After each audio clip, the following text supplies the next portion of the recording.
क्या आप जानते हैं भगवान शिव मक्का में कैसे कैद हो गए? आज मैं आपको एक ऐसी रहस्यमयी कथा सुनाने जा रहा हूं जो समय की धुंध में कहीं खो गई है।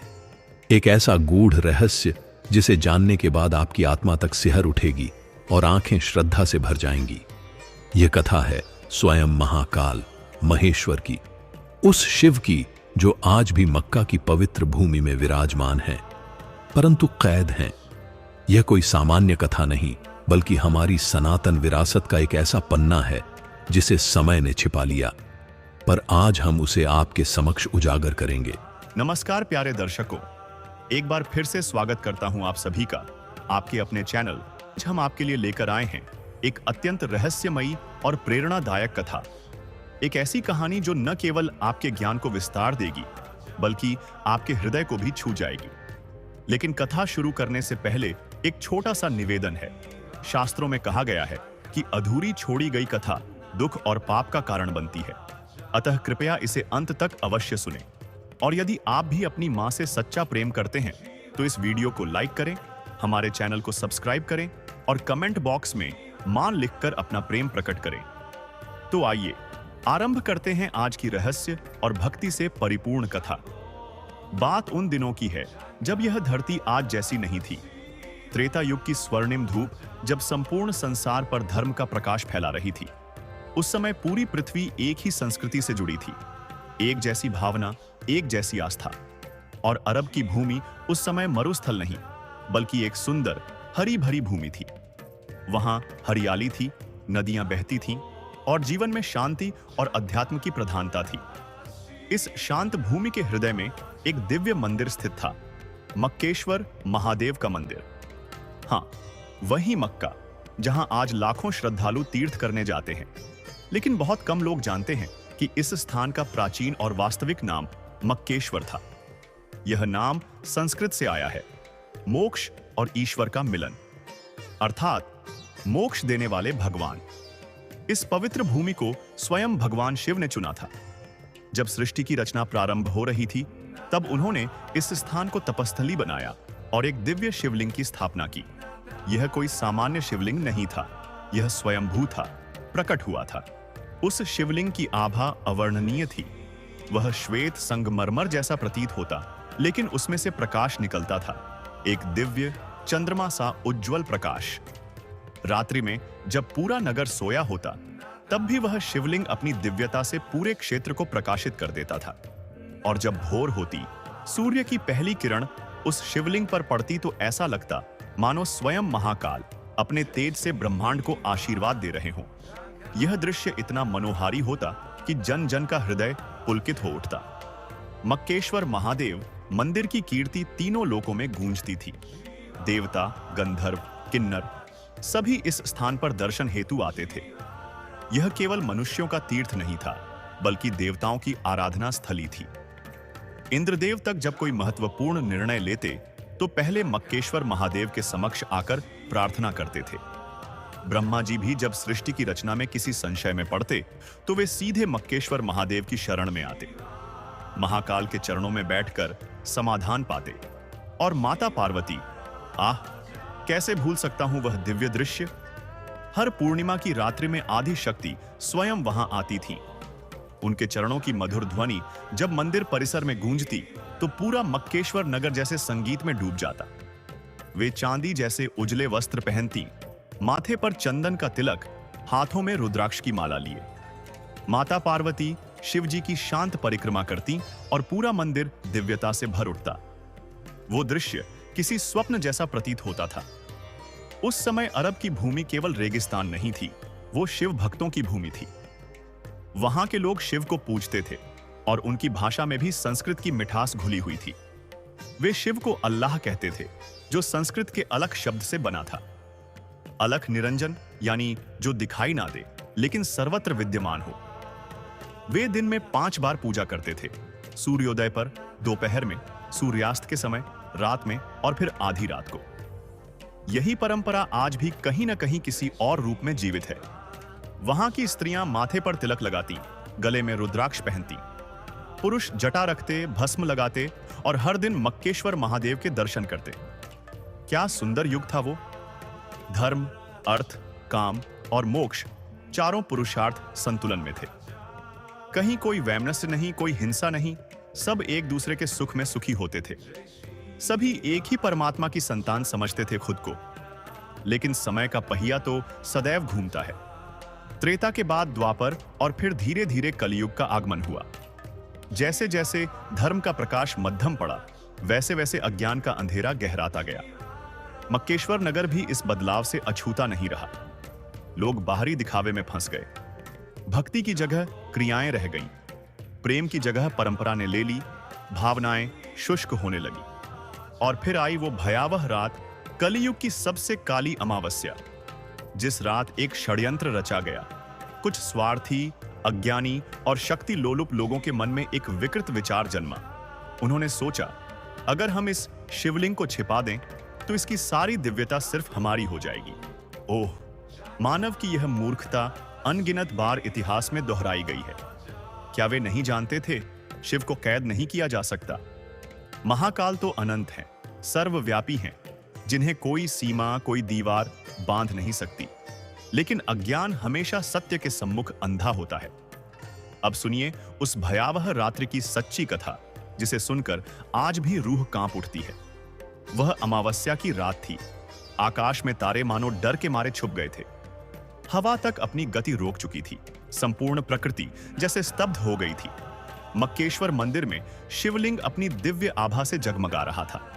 लेकिन उस रात कोई भक्त नहीं आया, क्योंकि कुछ दुष्ट लोगों ने एक योजनाबद्ध षड्यंत्र रचा था। वे रात के अंधेरे में मंदिर में चुपके से घुसे। उनके हाथों में पत्थर थे, बहुत भारी पत्थर, और उन्होंने शिवलिंग के चारों ओर एक अंधकारमय कक्ष बनाना शुरू कर दिया। जैसे ही पहला पत्थर शिवलिंग के सामने रखा गया, धरती कांप उठी। दूसरा पत्थर पड़ा, आकाश गरजने लगा। तीसरे पत्थर के साथ बादल बरसे, लेकिन वह वर्षा देवताओं के आंसू थी। ऊपर आकाश रो रहा था, नीचे पृथ्वी कांप रही थी। लेकिन वे अज्ञानी, स्वार्थी लोग इसे संयोग समझते रहे। उन्होंने सोचा, यह सब प्राकृतिक घटना है। वे अंधे भक्त अपने कार्य में लगे रहे, और अंततः जब उन्होंने शिवलिंग को पूरी तरह ढक दिया, तब कुछ ऐसा हुआ जिसे वे कभी समझ नहीं सके। आकाश से एक दिव्य गर्जना हुई, एक स्वर जो मानव नहीं था, जो अंतरात्मा को चीर देता था। आवाज आई, हे मूर्खों, जो पाप तुमने किया है उसका फल तुम्हें और तुम्हारी संतानों को भोगना पड़ेगा। मैं कहीं गया नहीं, बल्कि तुम ही मुझसे दूर हो गए हो। उस आवाज की गूंज से पूरा मक्केश्वर नगर थर्रा उठा। पर्वत कांपे, पेड़ झुक गए, पशु पक्षी स्तब्ध हो गए। लेकिन वे अज्ञान के अंधकार में डूबे लोग इसे भी अनसुना कर गए। अहंकार और मोह ने उनके कानों को बंद कर दिया था। उस रात्रि का दर्द कोई शब्दों में नहीं कह सकता। जब स्वयं महाकाल को उनके ही भक्तों ने पत्थरों के पीछे छुपा दिया, तो शिव मौन हो गए। लेकिन उनका मौन भी करुणा से भरा था। जब पहला आंसू भगवान शिव की आंखों से गिरा, वह पृथ्वी नहीं, पत्थर पर गिरा, और वह पत्थर काला पड़ गया। वो काला पत्थर आज भी वहीं मौजूद है, महाकाल के उस मौन दर्द की अमिट निशानी बनकर। यह कोई साधारण पत्थर नहीं, यह शिव की करुणा, पीड़ा और सहनशीलता का जीवित प्रतीक है। शिव जानते थे कि यह सब कलयुग का असर है। उन्हें झांक था कि उनके प्रिय भक्त अज्ञानवश ऐसा कर रहे हैं। उन्होंने न तो श्राप दिया, न ही रुष्ट हुए, बल्कि करुणा दिखाई। उन्होंने मन ही मन कहा, अगर मैं इन्हें छोड़कर चला गया तो ये अनाथ हो जाएंगे, ये भटक जाएंगे। नहीं, मैं यहीं रहूंगा, छुपकर लेकिन साथ रहूंगा। जब समय आएगा ये स्वयं मुझे पहचान लेंगे। और इसीलिए महाकाल आज भी मक्का की भूमि में विराजमान है। कैद नहीं है, वे प्रतीक्षा में हैं अपने बच्चों के लौट आने की। जब माता पार्वती को यह झांत हुआ कि उनके नाथ को उनके ही भक्तों ने पत्थरों में ढंक दिया है, तो उनका हृदय कांप उठा। आदि शक्ति रोने लगी। वे कहने लगी, हे स्वामी, आपने तो कहा था कि आपके भक्त आपसे प्रेम करते हैं, फिर यह क्या हुआ? क्यों छुपा दिया उन्होंने आपको? शिवजी ने शांत भाव से कहा, हे गौरी, यह कलयुग का प्रभाव है। ये वही भक्त हैं, लेकिन भ्रम में हैं। मैं इनसे दूर नहीं जाऊंगा, मैं प्रतीक्षा करूंगा। शिव का यह उत्तर गहरा था, लेकिन पार्वती का हृदय फिर भी शांत नहीं हुआ। आदि शक्ति का करुण रुदन थम नहीं रहा था। वे बोली, तो क्या अब मैं आपके दर्शन नहीं कर सकूंगी स्वामी? महादेव मुस्कुराए। उनका उत्तर उस संपूर्ण युग के लिए एक वचन बन गया। दर्शन तो तुम रोज करोगी प्रिय, लेकिन अब वह प्रकट रूप में नहीं बल्कि गुप्त रूप में होंगे। जब भी कोई सच्चे हृदय से मुझे पुकारेगा, मैं वहां प्रकट हो जाऊंगा। उस दिन के बाद से माता पार्वती भी गुप्त रूप में वहां आती रही, और आज भी जब कोई भक्त वहां सच्चे मन से प्रार्थना करता है, एक कंपन सी उठती है, एक उपस्थिति महसूस होती है, जैसे आदि शक्ति स्वयं वहीं हो। समय अपनी गति से चलता गया। जिन लोगों ने उस दिव्य शिवलिंग को छिपाया था, वे भी एक दिन मृत्यु को प्राप्त हो गए। उनके बाद आने वाली पीढ़ियों को यह बताया ही नहीं गया कि वहां वास्तव में क्या छिपा है। उन्हें केवल इतना बताया गया, यह एक पवित्र काला पत्थर है, इसे छूने से पुण्य मिलता है। लेकिन यह नहीं बताया गया कि वह काला पत्थर आखिर काला क्यों है, उसके भीतर कौन सी शक्ति है। कलियुग की गहराती छाया में लोगों की स्मृति भी मंद पड़ने लगी। वे भूल गए कि इस स्थान का नाम कभी मक्केश्वर था, महाकाल का घर। धीरे धीरे संस्कृत विलुप्त होती गई और उसकी जगह एक नई भाषा का जन्म हुआ। मक्केश्वर नाम सिकुड़ते सिकुड़ते मक्का बन गया। शब्द बदले, संस्कृति बदली, लेकिन कुछ परंपराएं आज भी वैसी ही बनी हुई हैं। आज भी वहां जाने वाले श्रद्धालु उसी प्रकार 7 बार परिक्रमा करते हैं जैसे प्राचीन शिव भक्त किया करते थे। वे उसी दिशा में प्रार्थना करते हैं जैसे हजारों वर्ष पूर्व महादेव के भक्त करते थे। और सबसे अद्भुत बात, जब वे उस काले पत्थर को छूते हैं तो उनके हृदय में एक अनकही शांति भर जाती है, वैसी ही शांति जो कभी महादेव के प्रत्यक्ष दर्शन से मिलती थी। वह काला पत्थर, जिसे आज हजरे अस्वद कहा जाता है, कोई साधारण पत्थर नहीं है। कहते हैं वह पत्थर वही है जिस पर शिवजी के करुणा भरे आंसू गिरे थे, और उन्हीं आंसुओं से वह पत्थर काला हो गया। आज भी वहां कुछ ऐसे संकेत मौजूद हैं जो यह प्रमाणित करते हैं कि यह स्थान शिव का है। वहां की परिक्रमा ठीक वैसे ही की जाती है जैसे प्राचीन शिव मंदिरों में होती है, 7 बार परिक्रमा। क्या यह सब केवल संयोग है, या फिर यह संकेत हैं उस भूले हुए सत्य के जिसे समय ने मिटाने की कोशिश की लेकिन मिटा ना सका। जब लाखों लोग वहां एकत्र होकर प्रार्थना करते हैं तो उनकी सामूहिक आवाज, वो कंपन, किसी AUM के गूंज जैसी प्रतीत होती है। सफेद वस्त्रों में ढंके शरीर, सिर झुकाकर की गई प्रार्थनाएं, यह सब उस शिव परंपरा की झलक देते हैं जो सदियों पूर्व वहां जीवित थी। कहते हैं जब गुरु नानक देव जी उस स्थान पर गए तो उन्होंने उस रहस्य को पहचान लिया। जब लोगों ने उनसे पूछा, आप किस दिशा में पैर कर रहे हैं, तो उन्होंने उत्तर दिया, परमात्मा हर दिशा में है, उसे किसी एक ओर बांधा नहीं जा सकता। यह उनका मौन संकेत था कि शिव आज भी वही है। केवल दृष्टि और भावना की गहराई चाहिए उन्हें पहचानने के लिए। आज जब विज्ञान ने चमत्कारों को तर्क से जांचना शुरू किया है, तब भी यह रहस्य अनसुलझा बना हुआ है। वैज्ञानिकों ने जब उस काले पत्थर की जांच की तो उन्हें यह झांत हुआ, यह पत्थर पृथ्वी से नहीं आया है।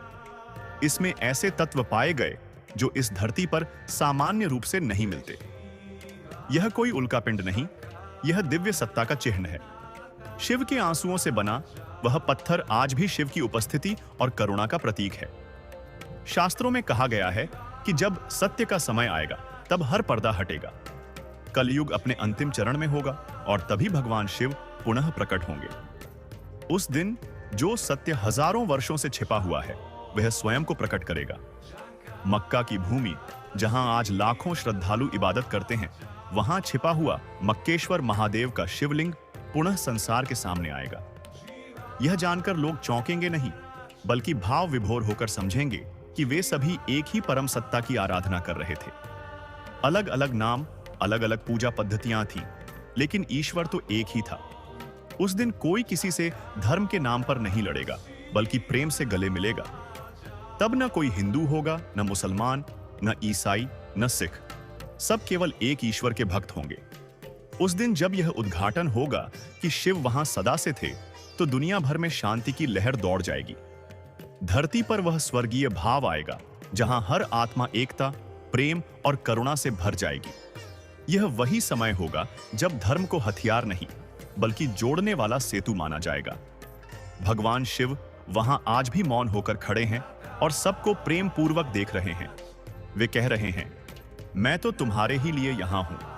तुमने मुझे किसी नाम से पुकारा, मैंने सुन लिया।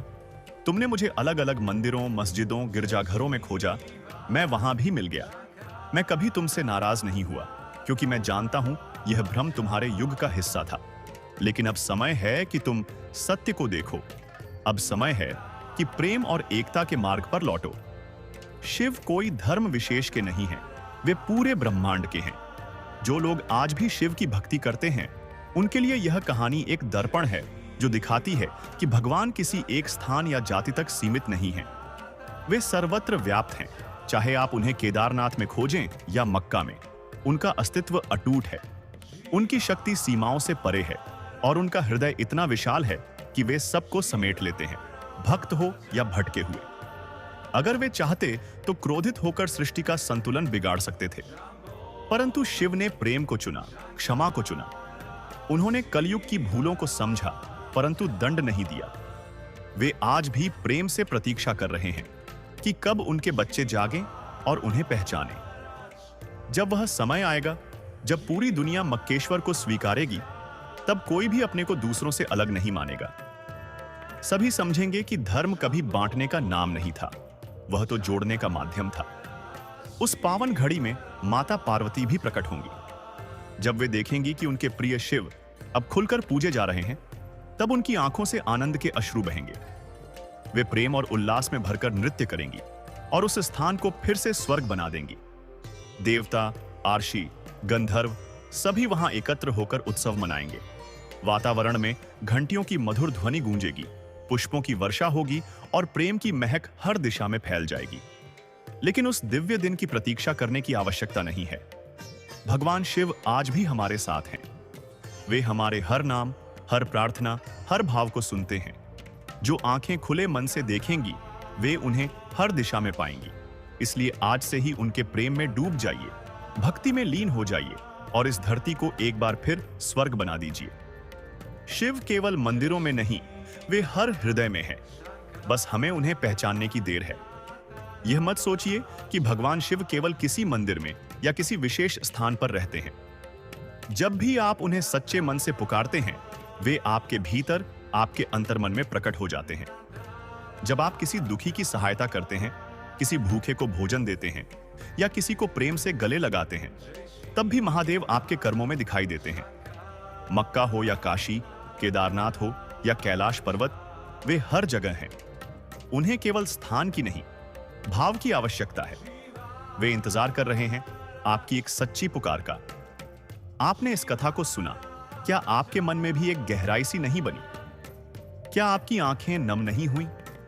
यह आंसू किसी कहानी के नहीं, उस अदृश्य प्रेम के हैं जो हर जीव के हृदय में उस परमात्मा के लिए जन्म से मौजूद है।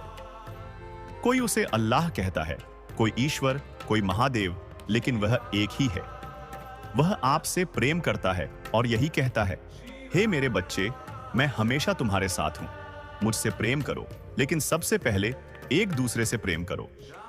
शिवजी कहते हैं, धर्म के नाम पर मत लड़ो, जाति, भाषा और परंपराओं में मत बांटो, क्योंकि मैं तुम सबका पिता हूं। जब तुम सब प्रेम से रहोगे, एक दूसरे को अपनाओगे, तब मैं फिर से तुम्हारे बीच साक्षात रूप में आऊंगा।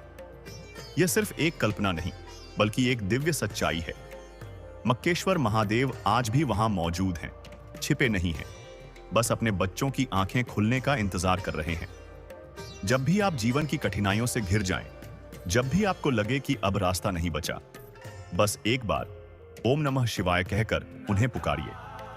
जब भी आप किसी और धर्म या पंथ के व्यक्ति से मिलें, तो यह न सोचें कि वह अलग है। वह भी उसी शिव का पुत्र है, उसी परम तत्व का अंश है। जब तक हम सब एक नहीं होंगे, प्रेम और करुणा में नहीं जिएंगे, तब तक भगवान शिव को भी मुक्ति नहीं मिलेगी। हाँ, वे स्वयं को कैद में मानते हैं जब उनकी संतानें आपस में लड़ती हैं। प्यारे भक्तों, भगवान शिव का यह संदेश केवल कथा नहीं, बल्कि आत्मा की पुकार है। हर हर महादेव कहने से पहले इस बात को महसूस कीजिए। इस वीडियो को अगर आपने अंत तक देखा है, तो यह निश्चित है कि आपका हृदय जगा है। कृपया इस प्रेम और एकता के संदेश को ज्यादा से ज्यादा लोगों तक पहुंचाइए। लाइक करें, शेयर करें और नीचे कमेंट में हर हर महादेव लिखकर अपने श्रद्धा भाव को प्रकट कीजिए। शिव जी आप सबको आशीर्वाद दें। ओम नमः शिवाय। हर हर महादेव।